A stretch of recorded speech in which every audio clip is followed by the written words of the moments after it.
আসসালামু আলাইকুম। তো এখন ভিডিওটি শুরু করলাম সকালবেলা থেকে। সকালে উঠে আর কি বিছনাটা গুছাইয়ে নিলাম, ঘরটা ঝাড়ু দিয়ে নিছি। তো এখন সরাসরি এই তো ডাইনিং টেবিলে চলে আসলাম। টেবিলের কাপড়টা উঠায় ভিজাইয়ে রাখছি, পরে ধুবো। তো এখন টেবিলটা ভালো করে আর কি আমি মাজতেছিলাম।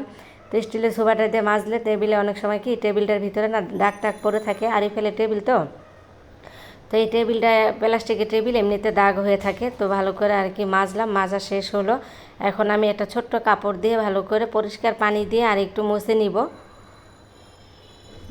তো এই তো আমার কিন্তু টেবিলটা পরিষ্কার করা হয়ে গেছে। তো দাগ টাগ যা ছিল দাগগুলো উঠে গেছে, আর টেবিলটা অনেক সুন্দর পরিষ্কার হয়েছে।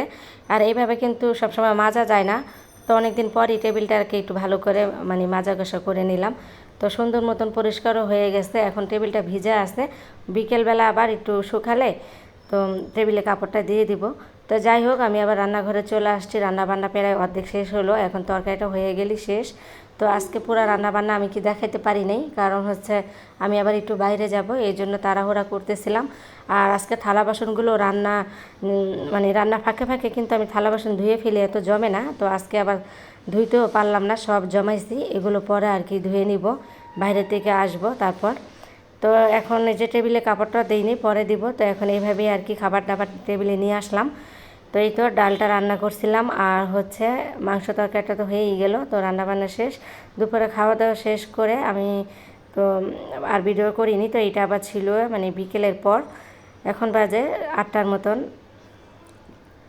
তো এই তো রাত 8টার দিকে আর কি ভিডিওটি শুরু করছিলাম, যে এখানে যে একটু পিঠা বানাবো। তো ভাবলাম যে আপনাদের সাথে একটু শেয়ার করি। এখানে এই যে একটু লাচ্ছি সেমাই ছিল, তো লাচ্ছি সেমাই দিয়ে আর কি পিঠা বানাচ্ছিলাম। এটা হলো কুলি পিঠা। তো কুলি পিঠা আমরা নারিকেল দিই, তারপর মানে অন্যভাবে একটা পুর যে বানাই, যেমন নারিকেল, তারপর অনেকে চাল ভাজা তারপরে যে গুঁড়ি করে যে পুর বানায় ওইগুলো, তারপরে গুড়, আখের গুড় বা খেজুর গুড় দিয়ে আর কি বানাই। তো এগুলো দিয়ে টিয়ে না আমি আর কি বানাচ্ছিলাম না, এমনিতে অনেক গরম লাগতেছিল। তো এত ঝামেলা করতে চাচ্ছিলাম না। তো ভাবলাম যে যেহেতু একটু সেমাই আছে, অল্প একটু সেমাই ছিল, তো ভাবলাম যে এই সেমাইটুকু দিয়ে আর গুঁড়া দুধ দিয়ে আমি একটু কুলি পিঠা বানিয়ে দিই, মেয়েরা খাবে আর কি। তো সেমাই পিঠাটা ভিতরে যে পিঠা পুর হিসাবে যে দিলাম, এটা কিন্তু অনেক মজা লাগে গরম গরম। এই পিঠাটা ভাজলে মানে ভাজার পর যে গরম গরম খেতে অনেক ভালো লাগে, একটু মচমচা হয় তো। আর যে ওই যে গুঁড়া দুধের যে একটা ঘেরান আসে, ওইটাই কিন্তু অনেক ভালো লাগে। তো এই তো এখন আমি দুইটা বানাই দেখাইছি আমার মেয়েকে, যেভাবে বানাও। আর মেয়ে আবার যে একা একা বসে বসে বানাচ্ছিল, তো ওকে না দেখালেও আর কি বুঝতো না যে কীভাবে বানাবে, কীভাবে কী করবো। ওকে আবার আমি একটু শিখাই দিই। আমি আবার রান্নাঘরে গেলাম, রান্নাঘরে একটু কাজ ছিল। তো ওকে বলছি যে তুমি বানো, আমি একটু রান্নাঘরে ভাতটা বসায় দিয়ে আসি, যেহেতু 8টা বেজে গেছে, রাত্রের জন্য তো ভাত রান্না করতে হবে। আর দুপুরে তো তরকারি রান্না করছি, তরকারি আছে, এগুলো দিয়ে আমাদের হয়ে যাবে রাত্রে খাবার। আর এই যে এখন পিঠা বানাচ্ছে, কখন আর কি বানাবে, ভাজবে, খাবে।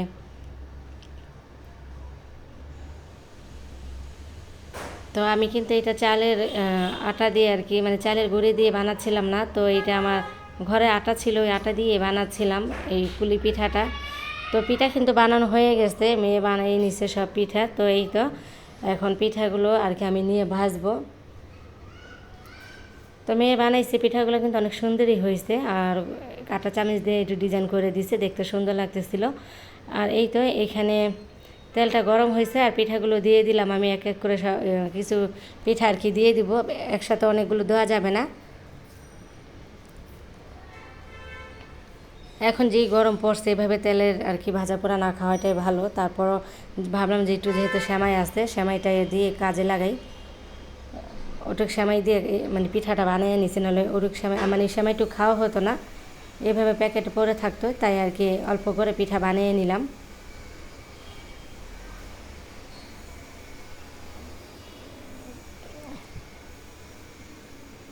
তো এই তো আমি পিঠাগুলো আর কি প্লেটের সাথে না লাগিয়ে গেছে, আস্তে আস্তে আমি আর কি উঠাচ্ছিলাম। তো যাই হোক, এখন পিঠাগুলো এই যে ভাজা কিন্তু হয়ে গেছে সুন্দর করে আর কি। পিঠাগুলো ভেজে নিলাম, অনেক সুন্দর কালার আসছে, বাদামি কালারটা করে নিলাম। আর পাশের চুলায় আমি একটু টমেটো ভর্তা বানাচ্ছিলাম, মানে শুটকি দিয়ে।